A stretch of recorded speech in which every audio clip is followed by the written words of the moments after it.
We'll see after 9 hours. 9 hours now. And what are reading my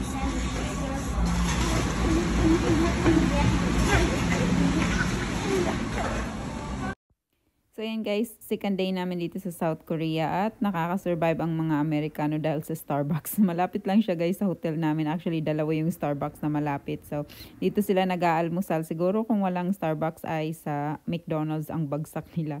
So ayan guys, marami nga akong kaibigan dito sa South Korea. May kapitbahay pa ako dito sa summer na nakapag-asawa ng Koreano. Kaya naman I reach out to her and then meron siyang kaibigan na nag-tour sa amin. So ayan, ganito lang naman yung mga ano dito sa South Korea, mga historical talaga. And since hindi naman mahilig sa Korea, K-drama si Ashley tsaka si Tad. So hindi talaga sila guys makarelate kasi ako, tuwan-tuwa ako makakita nito in person. Pero si Ashley tsaka si Tad ay hindi ko sila masyadong nakitaan ng excitement.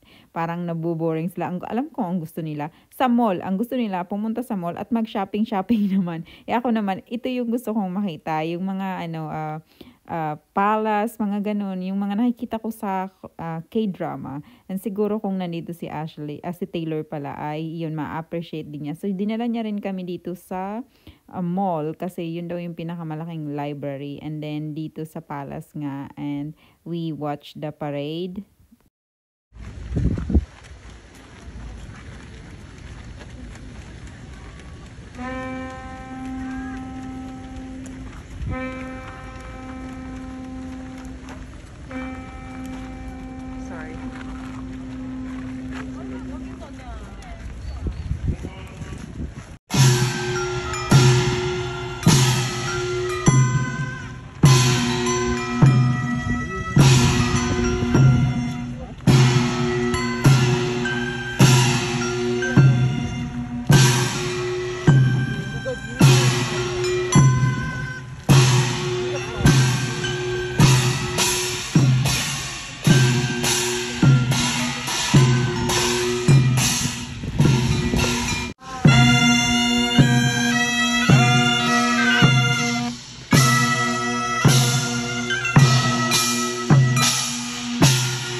What's all this other stuff? You should try the kimchi. That's Open kimchi. that. That's, What is it? there's orange juice Okay, water. inside. There's water inside. You're right.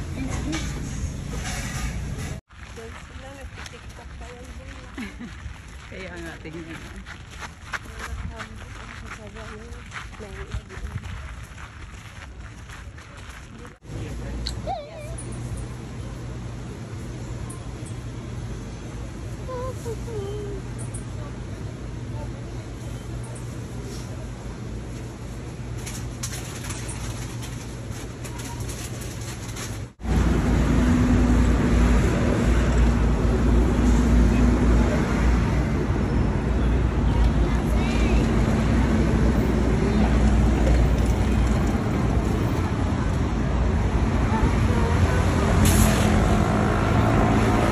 There's before.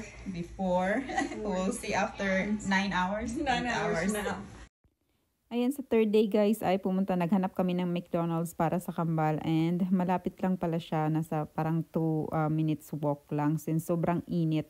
Pagod na pagod kami kahit na malapit lang dahil nga ay kasagsagan ng summer dito. Since kami lang kasi si Ashley ay may appointment sa tattoo artist na nahanap niya dito sa South Korea. She is so excited but it will take 9 hours to make the tattoo na gusto niya. And alam niyo ba guys, it cost $1,500 ang tattoo na yun. So, I think sabi niya, siya yung isa sa sikat na tattoo artist dito sa South Korea. And it was like 25 minutes from our hotel. Since alam niyang ito yata ang first and last time na makakapunta siya sa South Korea, kaya naman naghanap talaga siya ng magtatato sa kanya para daw meron siyang remembrance, kasi sa Pinas naman ay alam niyang makakabalik pa siya. Tapos ayun guys, kami naman Tad at saka ng kambal ay naghanap kami ng mall na pupuntahan kasi nga ito yung gusto ni Calb. So ito, nakahanap kami ng mall na malapit lang sa hotel and we realized na high-end high-end mall pala ito guys. Hindi namin carry, hindi namin afford ang mga bilihin dito kasi ang mamahal, kasi mga luxury brand talaga siya. Ang nabili ko lang sa kambal ay keychain from the Lego store na nahanap nila dito. So yan, afford ko siya kasi mura lang. Para naman may remembrance yung kambal. Actually, they keep the keychain na nilagay nila sa book bag nila this school year. So ayan, pinaglaro ko muna sila para naman hindi ma-board ang dalawang. Ikot-ikot lang kami dito guys sa mall. And then nakita namin guys Adidas store and I like this jacket, pero na-realize ko lang na mas mura pa rin talaga sa US kasi nga may sale sila, may mga clearance, diba? So dito sa South Korea ay you have to pay the regular price, but yeah, we didn't buy anything. So ayun guys, nag-grocery na lang ako kasi ito talaga yung ano ko dito, yung habol ko dito sa South Korea, bumili ng mga food nila, yung mga snacks ba para pang pasalubong pa uwi sa US. And then natawa ako dito guys kasi itong fruits na to, hindi namin alam kung anong klaseng fruits na to. Tapos may nagtitinda dyan, sinubuan yung kambal. Walang nagawa yung kambal kundi kainin na lang nila kasi sinubuan siya ng tindera. Nakakatakam naman talaga guys ang mga pagkain nila, lalo na yung mga desserts. Mahilig kasi ako sa desserts, talaga pinipigilan lang ako ni Tad bumili ng napakarami kasi hindi ko naman maiuwi lahat yan. So yun guys, sinanghali na kami after ko mag-groceries, naghanap kami ng makakainan and napadpad nga kami dito sa food court. Kakaiba nga ang food court nila dito. Magkakatabi talaga yung mga tao. Tapos yung parang noodles, tapos umiikot yung mga pagkain. So ayaw ni Tad ng mga ganyan. Kaya naman hindi talaga ito makakasurvive dito sa South Korea. Buti na lang talaga 3 days lang yung kinuha kong tour or ticket. Yes, we have to drop this off first. And then we're going to eat. We're going to go to the pharmacy. No, we're going to eat. We're going to the pharmacy. What? We're going to the pharmacy. Are you happy about that?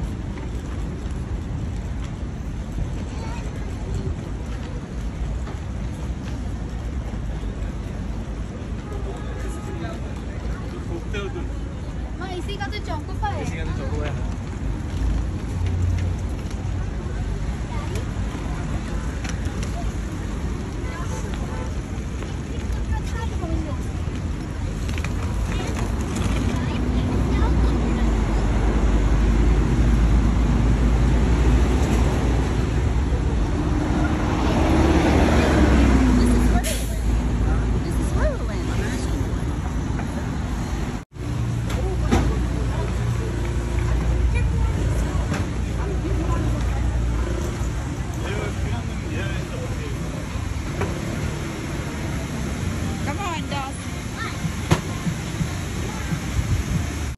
Naglalakad na nga kami guys papunta sa aming hotel galing sa mall, and then nakita namin itong grocery store at namili kami ng mga inumin kasi uhaw na ang dalawa. Tapos namili na rin ako ng mga pagkain kasi natatakam talaga ako sa mga snacks nila and gusto kong matikman.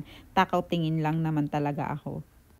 I end up buying a lot of snacks here kasi mas mura siya kaysa doon sa mall. So, hindi ko nakita ito kanina. Ayan, ang dami ko tuloy na gastos doon sa mall kasi mas mahal yung mga chocolates. And then, gusto kong bilan ng pasalubong si Taylor. So, after namin guys i-drop off yung mga pinamili namin sa hotel, nakakita si Tad ng American restaurant. Tuwan-tuwa siya. Tapos, pagdating dito, umorder siya ng hamburger and pizza. So, ayan, tuwan-tuwa ang Amerikano. Pero, sobrang laki naman ng hamburger. Tsaka yung pizza nila. Tawa ako ng tawa kasi sobrang spicy. Pero hindi namin alam na ganun pala sila dito. Naglalagay talaga sila ng maanghang, spicy sa kanilang mga pagkain. So, hindi naman kasi nakalagay dun sa menu. Kaya yan si Tad, hindi yan mahilig sa spicy guys. Kaya pinilit pa rin niyang kainin lahat yung pizza. Masarap naman siya, tsaka yung hamburger. Tsaka ang bait-bait nung may-ari. Bata pa siyang Koreano. Ang bait-bait niya pati sa kambal. So, after that, we still enjoy the food kahit na spicy siya. We still finish it. And then, nagyaya na naman ang kambal dito sa claw machine, guys. Ayan, sobrang dami na nang nakuha nila. Ang dami ng pera na nagastos ng dalawa dito, pero enjoy na enjoy naman sila. At yan lang talaga ang gusto nilang gawin dito. Kaya naman pinagbibigyan ko. Lakad-lakad lang kami, guys, habang naghihintay kay Ashley. Alam ko maraming Pinoy ang nagagalit sa kanya dahil sa tattoo niya, pero wala tayong magagawa, guys, kasi yan talaga ang nagpapasaya sa kanya. Hindi rin naman namin gusto yan. Alam niyo, sa totoo lang, hindi rin gusto ng lolo at lola, lahat. Pero yan talaga ang nakakapagpasaya sa kanya, kaya wala kaming magagawa.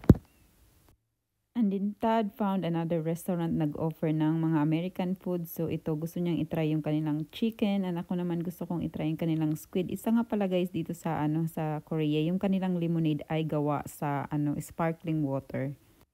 Kasi nga, syempre, guys, nasanay kami sa US, ang lemonade nila ay gawa talaga sa lemon, diba? Tapos pagdating dito, nagtaka ako bakit parang lasang soft drinks pa rin siya. And then I research kasi wala naman akong alam. Nag-research ako, yung pala, ganito pala talaga sila gumawa ng lemonade dito sa South Korea.